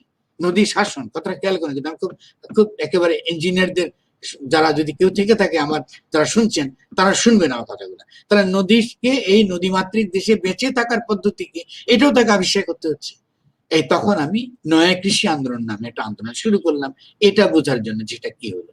এবং নেমে আমি প্রথমে থতমত খেলাম। আগে আমার ধারণা ছিল ঠিক আছে বাংলাদেশে হয়তো অনেক কিছু ধানের জাত আছে, কত হবে 10টা 15টা হয়তো হতে পারে, কিন্তু বাংলাদেশের জনগণ, আমাদের পূর্বপুরুষরা 15,000 জাতের ধানের জাত তারা আবিষ্কার করেছেন। আপনি জাস্ট একটু কল্পনা করেন, আপনার পূর্বপুরুষ 15,000 জাতের ধান আবিষ্কার করেছেন। আর গত, যদি আমাদের বিজ্ঞানীদের কথা বলেন, কত 40 থেকে 50টা লক্ষ লক্ষ কোটি কোটি টাকার পরে। তাহলে এই যে আপনার পূর্বপুরুষরা আবিষ্কার করলেন এটা, তাহলে এটা আমাকে জানতে হবে। আমি তখন শুরু করলাম ধানের জাত নিয়ে কাজ করা, এবং ইতিমধ্যে আমি নিজে নয় কৃষকদেরকে নিয়ে 2,500 জাতের, কমপক্ষে 2,500 জাতের ধান সংগ্রহ করেছি। 2,500 জাতের ধান মানে 2,500 রকম চাষাবাদ পদ্ধতি টেকনোলজিক্যালি, ঠিক আছে। আবার তার মধ্যে আউশ আছে, তার মধ্যে আমন আছে, তার মধ্যে বোরো আছে। তাদের চাষাবাদ পদ্ধতি ভিন্ন, তাদের স্বাদ ভিন্ন, তাদের উপকার ভিন্ন, তাদের পুষ্টিগুণ ভিন্ন, তাদের দেখতে তারা একরকম না। তাহলে এই যে আপনি বাঙালি সংস্কৃতি বললে তো এইগুলোই আসবে। আমার খাদ্য ব্যবস্থাকে আমি কি করে খেতাম, আমার সারা দুনিয়াতে সবচেয়ে, আমি বলি এই গল্পটা অনেক সময় সবাইকে তাড়াতাড়ি বুঝাবার জন্য, সারা দুনিয়াতে যে দেশের মেয়েরা সবচেয়ে সুন্দরী পরিচিত ছিল তাদের সৌন্দর্যের জন্য, সুন্দরী কথাটা খুব ম্যাসকুলিন শব্দ, আমি এটা পছন্দ করি না, কিন্তু তাদের যে মাধুর্য, তাদের যে ত্বক, তাদের যে সৌন্দর্য, সেদিক থেকে তাদের যে খ্যাতি, সেটা ছিল দুটো অঞ্চলের মানুষ। একটা হচ্ছে যে নীল নদের উপত্যকায়, সে নদীর পাশের সেই যারা, যেই মেয়েরা, তারা ছিল সবচেয়ে সৌন্দর্য দিক থেকে বিখ্যাত ছিল দুনিয়াতে। আর ছিল গাঙ্গেয় উপত্যকা, বাংলাদেশের মেয়েরা। তো কি করে তারা তো সুন্দর ছিল? দুটো জিনিস তারা করতো। একটা হচ্ছে তিল খেত তারা, তিলের তেল, যেখান থেকে তৈল কথাটা এসছে। দেখুন, যদি বাঙালি সংস্কৃতি খোঁজেন তো আমরা তো তিল থেকে তৈল শব্দটা তৈরি হয়েছে। তিলই খেতাম আমরা তো সরিষাও খেতাম না, আর সয়াবিনও তেল খেতাম না, তিলই খেতাম। এখন কি আপনি তিল দেখেন? আপনি তিল খুব কম দেখেন। তিল কি কেউ খায়? খুব একটা তিল খায় না। তো আপনি তিল একটা জিনিস খেত। আর 2 নম্বর তারা কি খেত? এই যে চৈত্র মাস গেল একটু আগে, গিমা শাক, তিতা শাক, যা কিছু তিতা তা ঘি দিয়ে ভেজে খায়। আপনি জানেন যে সনকা, জানতে আসে না, চাঁদ সদাগরকে যখন তার যে কিউজিন, তার সবচেয়ে উচ্চ স্তরে সবচেয়ে আভিজাত্যপূর্ণ যে খাদ্য, সেটা ছিল ঘিয়ে গিমা শাক ভাজি খাওয়া। কেন? কারণ এটা খেলে আপনার চামড়া ভালো হয়, আপনার শরীরের জন্য ভালো, আর হয়তো কোভিড-19 জন্য ভালো। এখন এই হলো বাঙালি সংস্কৃতি। এখন আপনি ভাবেন, আপনি যখন হঠাৎ করে দেখছেন যে কথা নেই বার্তা নেই, আপনি ইলিশ মাছ খাওয়া ধরছেন পান্তা ভাতের দিয়ে, এটা কখন ছিল? এটা কি বাঙালি সংস্কৃতি? আচ্ছা, আপনি যদি বাঙালি সংস্কৃতি এতই প্রিয় হয়ে থাকে আপনার, তো আপনি শাড়ি বাদ দিয়ে সালোয়ার কামিজ ধরেন কেন? আমি মেয়েদেরকে বলতেছি, আর ছেলেদেরকে বলি, আপনারা যদি এতই হয়ে থাকেন, তো আপনার পোশাক কই? বাঙালি পোশাকটা আমি আপনাকে ধুতি বানাতে বলছি না, আপনি বাঙালি একটা পোশাক বাইর করেন। আপনার সংস্কৃতির কি ছিল? ঠিক আছে না? আচ্ছা, আপনি যখন এগুলা করছেন না, আপনি যখন এই ব্যাপারটা সংস্কৃতির কোনো আগ্রহ নাই, প্রতিটি ক্ষেত্রে বাংলা অসাধারণ। আমি আপনাকে শুরুর দিকে বলেছি যে এই যে নদী শাসনের কথা বলছি, আমি জাস্ট বলে তো অনেক কথা বলা যাবে, এত সময় আমরা পাবো না নিশ্চয়ই। আপনি যখন নদীকে কেমনে তারা ব্যবহার করত, বাংলাদেশে যে মাটিটা আসে সেটা আসে নেপাল থেকে, হিমালয় থেকে। এটা আমাদের দেশের মাটি না, নদী বয়ে আনে, সেখান থেকে এই বদ্বীপটা তৈরি হয়েছে। এই মাটি আমাদের না, নেপালিদের মাটি। এখন বাংলাদেশ কি করতো? কৃষকরা গ্রামগুলোকে উঁচু করে বানাতো, খুব সহজ ব্যাপার। গ্রামগুলোকে সে উঁচু করে বানাতো, ফলে বন্যা যখন আসতো তার নদীতে পলি ফেলে যেত, পলি, উর্বর মাটি ফেলে যেত, সেখানে প্রচুর ধান হতো এবং মাছ পেত সে, যেহেতু নদী থেকে মাছ আসতে, নদীর সঙ্গে এবং তার জমির একটা সম্পর্ক ছিল, ফলে মাছের স্পনিং ক্ষেত্র, মাছ যে আপনার ঘুরে বেড়াবে, তার বাচ্চা দেবে, এত কিছু দিয়ে স্পনিং ক্ষেত্র, মাছের অভাব ছিল না, জমির উর্বরতার কোনো সমস্যা ছিল না, গ্রামগুলো সমৃদ্ধ ছিল, বা সমৃদ্ধ হওয়ার সবই ছিল। কিন্তু এটা আপনি ধ্বংস করে দিলেন, আপনি তথাকথিত ওয়ার্ল্ড ব্যাংকের কথা শুনে এমব্যাঙ্কমেন্টের নামে। কেন? কারণ ঢাকা শহরে পানি ঢুকে গিয়েছিল 88 বন্যায়। 88 বন্যায় ঢাকা শহরে পানি ঢুকে গিয়েছিল।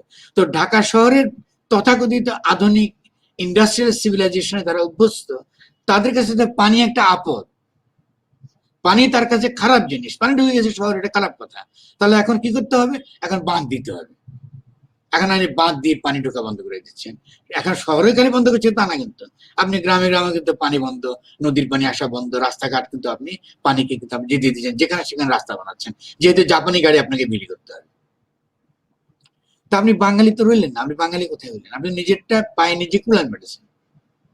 কারণ বাংলাদেশ যদি অর্থনৈতিকভাবে সমৃদ্ধ হতে চায়, আমি চ্যালেঞ্জ দিয়ে বলছি, কেউ পারলে আমাকে উল্টা দেখাবেন, সেটা হচ্ছে এই যে বাংলাদেশ হচ্ছে সারা দুনিয়াতে মিষ্টি পানির দিক থেকে সবচেয়ে সমৃদ্ধ সবচেয়ে সমৃদ্ধ।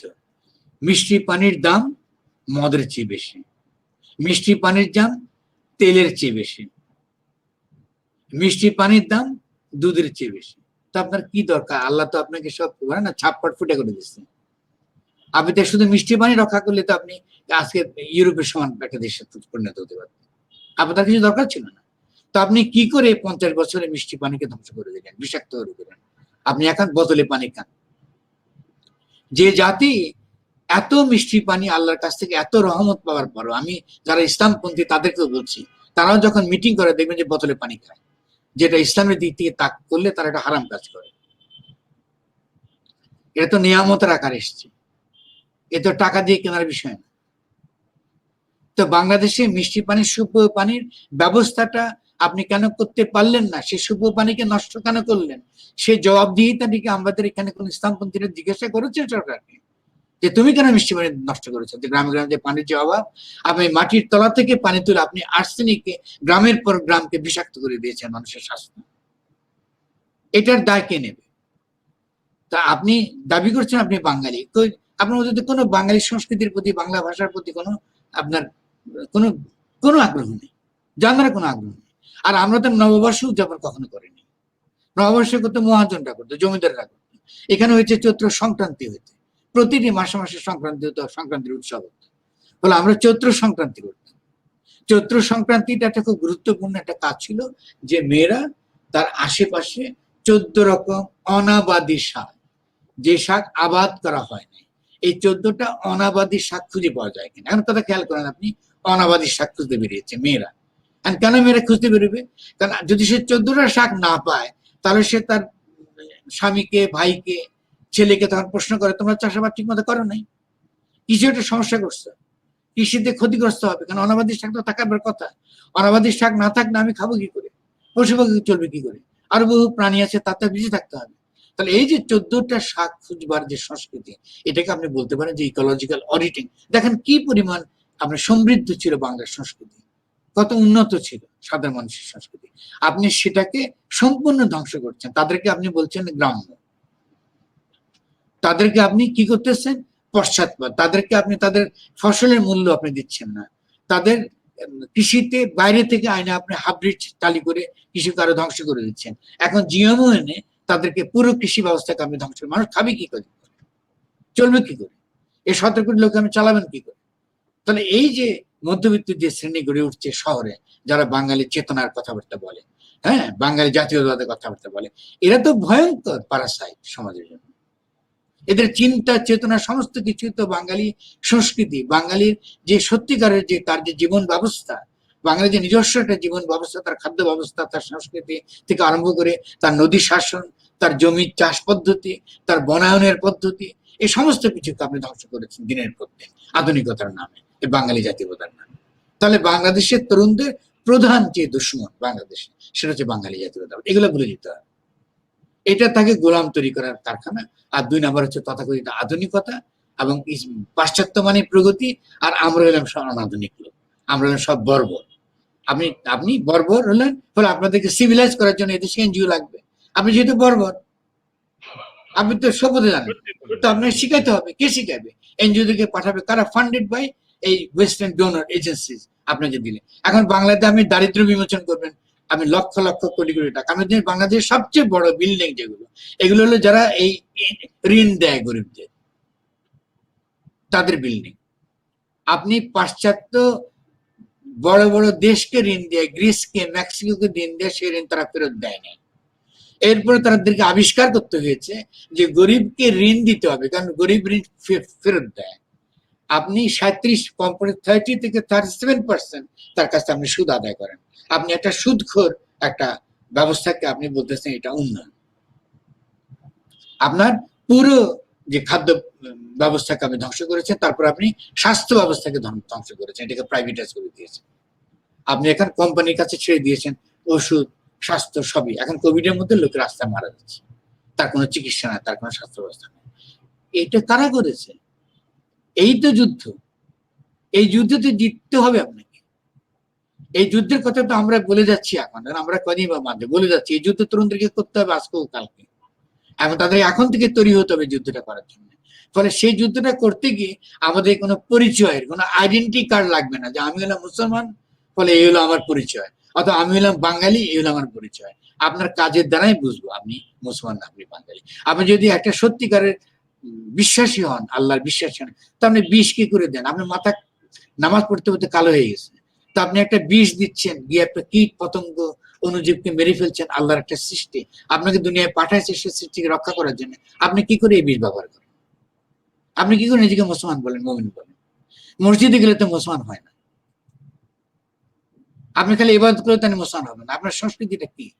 সংস্কৃতি আপনি পাঠাইছে আল্লাহর খলিফা আকারে দুনিয়াতে সৃষ্টি রক্ষা করার জন্য। কি করছেন আপনি? নদীর জন্য কি করলেন? পরিবেশ যে ধ্বংস হয়ে যাচ্ছে তার জন্য আপনি কি করলেন? মানুষকে জানে বোতলে পানি খাওয়াচ্ছেন, তার জন্য আপনি কি করবেন? আমি বিভিন্ন রকম ইসলামী সংগঠনগুলো বিভিন্ন সভায় আমি যাই, যেহেতু আমি ইসলাম নিয়ে কথা বলতে পছন্দ করি, এটা আমার লড়াইয়ের অংশ। এবং একই সঙ্গে এর সঙ্গে আমি সহমর্মিতা বোধ করি। আমার লেখা দিয়ে দেখেছে আমি সহমর্মিতা বোধ করি, এবং যখন তাদের প্রতি অন্যায় হয় আমি কেউ কড়া করে তাদেরকে রক্ষা করি। আমার কোনো সেক্ষেত্রে আমি কোনো নির্ভয়ে সে কাজটা করি। কিন্তু তারা যখন মন্দ কাজ করে সেটা বলতে হবে। আপনি দেখবেন তাদের ওখানে গেলে তারা যেটা খাওয়ান সেটা হচ্ছে কোকা কোলা এবং পেপসি কোলা, যার টাকা দিয়ে প্যালেস্টাইনের বাচ্চাদেরকে মারা হয়। তার সে সচেতনতা নাই। তার মধ্যে যে একটা ইসলামের যে সচেতনতা, তার যে একটা সত্যিকারের সজ্ঞানতা সে দিয়েছে, যে ইসলাম এসছে মক্কা বিজয়ের মধ্য দিয়ে সকল প্রকার অভিজাততন্ত্রকে ধ্বংস করার জন্য, সকল প্রকার বংশবাদকে ধ্বংস করার জন্য, সকল প্রকার পরিচয়বাদকে ধ্বংস করার জন্য এসছে। আপনি বলবেন না যে আমি জাতি, আমি আরব, ফলে আমি অনারবের চেয়ে শ্রেষ্ঠ। বিরহ যে মোহাম্মদ আমাদের রসুল করিম পরিষ্কার বলছেন আজ থেকে আরব অনারবের কোনো ভেদ নাই। তো ইসলাম তো এগুলো মানে না জাতিবাদ। তো তুমি এবার মুসলিম জাতি কোথা থেকে আসো? তুমি হয় ইসলাম করো অথবা ইসলাম করো না। তুমি যদি সংস্কৃতি কথা বলো তুমি বাঙালি, আরব আরব, তুরান তুরান। তো ইসলামের সঙ্গে তো সংস্কৃতির কোনো লড়াই নেই। তাহলে আপনি যদি ইসলাম হয়ে থাকেন, সত্যিকারী মুসলিম হয়ে থাকেন, তো আপনার হাতে কেন এই 15,000 জাতের বীজটা সংরক্ষিত হলো না? আপনার হাতে কেন বাংলাদেশের কৃষি সংরক্ষিত হলো না? আপনার দ্বারা কেন খাদ্য ব্যবস্থা, বাংলাদেশের খাদ্য ব্যবস্থার সমস্যা পূর্ণ হলো না? কেন হলো না? আপনার তো কোনো কর্মসূচির মধ্যে এগুলো নেই, আপনার চিন্তার মধ্যে এগুলো নেই। তো আপনি কিসের ভিত্তিতে নিজেকে মুসলমান দাবি করেন? কিসের ভিত্তিতে করেন? তাহলে এগুলো তো প্রশ্ন তুলতে হবে তরুণদেরকে, তাদেরকে চোখের দিকে তাকা বলতে হবে যে আপনি কিসে মুসলমান আছেন। আমাদের রসুল তো এটাই করতেন, এই লড়াই তো তিনি আমাদের শিখিয়েছেন। আর পরিচয়বাদ বলে তো কিছু নেই, আমি মুসলমান বলে তো কোনো পরিচয় নেই আমার। ইসলাম আমার ধর্ম, এটা আমার নীতি নৈতিকতা, আমার জগৎকে দেখবার, আমার জীবন ব্যবস্থা তৈরি করার, এটা একটা ধর্ম, এটা একটা আদর্শ, যে আদর্শের জায়গায় আমি আমার জীবনকে তৈরি করবো। তো ভালো, খ্রিস্টানটি তার জায়গায় তার জীবন তৈরি করেছে, গ্রিক খ্রিস্টান সিভিলাইজেশন গড়ে উঠেছে। ইসলামও তার আদর্শে যখন সে তার সভ্যতা তৈরি করবে, সেখানে নিশ্চয়ই একটা সংস্কৃতি গড়ে উঠবে, তাকে আমরা চিনতে পারবো এটা ইসলামিক সংস্কৃতি। এই সংস্কৃতির অধীনে প্রত্যেকটা জাতি নিরাপদ থাকবেই। কারণ যদি সত্যিকারের মুমিন হয়, তার প্রথম কাজ হচ্ছে অন্য যে কোনো যারা ইসলাম ধর্মাবলম্বী নয় তার সুরক্ষা নিশ্চিত করা। তাকে কোনো কটাক্ষকে সে সহ্য করবে না, কোনো মুমিন এটা সহ্য করতে পারে না। আপনি কোনো হিন্দুকে কি কোনো খ্রিস্টানকে কোনো জৈনকে বা কোনো বৌদ্ধকে যদি আপনি কটাক্ষ করে কোনো কথা বলেন, এটা তো ইসলাম কখনো মানবে না। ইসলাম তো এটা বরদাস্ত করবে না। তাহলে আপনি কেন বাংলাদেশে এখনো পর্যন্ত মন্দির ভাঙা হয়? বাংলাদেশে এখনো পর্যন্ত কেন সংখ্যালঘুদের বাড়িঘর পোড়ানো হয়? এখনো ভাঙা হয়? কারা ভাঙে এটা? যদি আমরা না করি, যদি মুসলমানরা না করে, তাহলে কারা ভাঙে দেখাইতে হবে আমাদেরকে। হতে পারে যে এটা কুচক্রী মহল, একটা ষড়যন্ত্রী মহলের কাজটা করছে, তো তার তো আপনাকে দেখাতে হবে যে কারা করছে। তাহলে এটা যদি আমরা না করি, তাহলে বাংলাদেশে ইসকনই আসবে, ইসকনই প্রতিষ্ঠিত হবে, বাংলাদেশে হিন্দুত্ববাদী কায়েম হবে। যদি আপনি দেখাতে না পারেন যে আপনি অন্যকে, অপরকে, যা দিয়ে আপনার চোখে এখনো পর্যন্ত আপনার সংস্কৃতির মধ্যে আপনার ধর্ম বিশ্বাস বা আপনার ধর্মের যে আদর্শ, আমি বিশ্বাসের কথা বলছি না, আদর্শ, তার মধ্যে সে অন্তর্গত না, তাকে আপনি সুরক্ষা নিশ্চিত করতে না পারলে আপনার এটা তো ধর্ম আকারে তো এটা আসবে না, এটা স্বীকৃত হবে না। ইসলাম তো এরকম। ফলে আপনি শিখেন আপনার নবীর কাছে যে তিনি কি করে এগুলো করেছেন, তিনি কার বিরুদ্ধে লড়াই করেছিলেন, এটা দেখেন। তিনি যখন একত্ববাদের কথা বলেছেন, তিনি সকলকে নিয়ে যেহেতু একত্রে থাকতে হবে, সে অর্থে রাজনৈতিক অর্থে একত্ববাদের কথা বলেছেন, খালি জ্ঞানতাত্ত্বিক অর্থে কথাটা বলেন। তাহলে এই জিনিসটা যদি আমরা বুঝতে পারি, তাহলে আমরা দেখবো যে তরুণরা যদি এই ব্যাপারগুলো ভাবা শুরু করে, তাহলে আমরা সমাধান পেয়ে যাবো, আমরা মীমাংসা আমাদের হয়ে যাবে। এবং এখন যে বাংলাদেশের যে জায়গায় এসছে, সেখানে এটা মীমাংসা হওয়ার একটা চূড়ান্ত মুহূর্তে আমরা হাজির হয়েছি, একটা চূড়ান্ত মুহূর্তে। কিন্তু আগামী দিনে এই যখনই জনগণ আরো আন্দোলনে, আরো ক্ষোভের মধ্য দিয়ে এই সরকারের বিরুদ্ধে বা দিল্লি সমর্থিত এই ফ্যাসিস্ট রাষ্ট্রশক্তির বিরুদ্ধে যখন সে লড়বে, সে যদি তার নিজের চিন্তা পরিচ্ছন্ন না করে, তাহলে এই লড়াইতে সে হারবে, এই লড়াইতে সে জিতবে না। কারণ অন্যান্য মতবাদগুলো অতি সহজে বাংলাদেশে যারা সংখ্যালঘু, ওদেরকে আপনার বিরুদ্ধে ব্যবহার করতে পারবে সহজে। এই দেশে যারা প্রগতিবাদী, নিজেদেরকে যারা মনে করেন তারা আধুনিক, তাদেরকে আপনার বিরুদ্ধে ব্যবহার করতে পারবেন। তারা ব্যবহার করছে, আপনাকে সারাক্ষণে জঙ্গি বলছে। আপনি মাদ্রাসার নিরীহ ছাত্র আপনি মেরে ফেললেন গুলি করে, তার গিয়ে সোজা নিরস্ত্র, আপনি গিয়ে আপনি সঙ্গে আবার হেলমেট ধারী, লাঠি ধারী এদেরকেও নিয়ে গেলেন সঙ্গে, আপনার এই সন্ত্রাসীদের নিয়ে আপনি তাদেরকে মারলেন, হত্যা করলেন, তারপরে পত্রপত্রিকায় লিখতেছেন তারা জঙ্গি। এটা তো বাংলাদেশে সম্ভব, এটা কি করে হতে পারে? আপনার সবচেয়ে গুরুত্বপূর্ণ জাতীয় যে ইবাদতখানা মসজিদ, সেটা হচ্ছে বাইতুল মোকাররম। আপনার ঢাকা শহরে বাইতুল মোকাররমে কি করে পুলিশ ঢুকে গুলি করতে পারে? কি করে পারে? আমি প্রশ্ন করছি সবাইকে, কি করে এটা সম্ভব হলো? আপনি কি এটা পারবেন অন্য কোথাও? বাংলাদেশে সম্ভব হয়েছে। তাহলে যারা এই জঙ্গি জঙ্গি বলছেন, তাদেরকে প্রশ্ন করি, আপনারা যে কাজটা করেছেন, এই কাজের কোনো ফল হবে না? এই কাজের কোনো প্রতিক্রিয়া বাংলাদেশে হবে না? আপনি কি বাংলাদেশের লোককে এত বোকা মনে করেন? আপনারা বাংলাদেশের সাধারণ মানুষকে কি আমরা এতই মূর্খ? তাহলে আমরা মনে করি যে এই ব্যাপারগুলো আমাদের খুব ঠান্ডা মাথায় আমাদেরকে বুঝতে হবে, খুব ঠান্ডা মাথায় আমাদেরকে ভাবতে হবে যে এটা কোনো পথ না। আবার তাদেরকে আপনি তারপর মোদি যাওয়ার পরে আপনি তাদেরকে ধরে জেলে ঢুকাচ্ছেন, তাদেরকে ধরে নির্বাচন করছেন, তাদেরকে রিমান্ডে যাচ্ছেন। আপনি রিমান্ডে কেন চাইবেন? তার বিরুদ্ধে অভিযোগ, তাহলে অভিযোগ নিন, তার বিরুদ্ধে তদন্ত করুন, সে যদি কোনো অন্যায় করে থাকে। ধরে ধরে আপনি নিয়ে যাচ্ছেন। এই পর্যন্ত পরে আমার কাছে যে তালিকা আছে, যে অন্তত ছাত্রদের বাচ্চা ছেলে প্রায় 40 থেকে 50 বাচ্চা ছেলেকে আমি ধরে ধরে নিয়ে চলে গেছেন, গুম করছেন, সাদা পোশাকে ধরে নিয়ে চলে গিয়ে তারপরে দেখা যাচ্ছে যে তাদেরকে আপনি জেলে দিচ্ছেন। তার মধ্যে সে কি অন্যায় করেছে? ওই কোনো মানুষ খুন করেছে?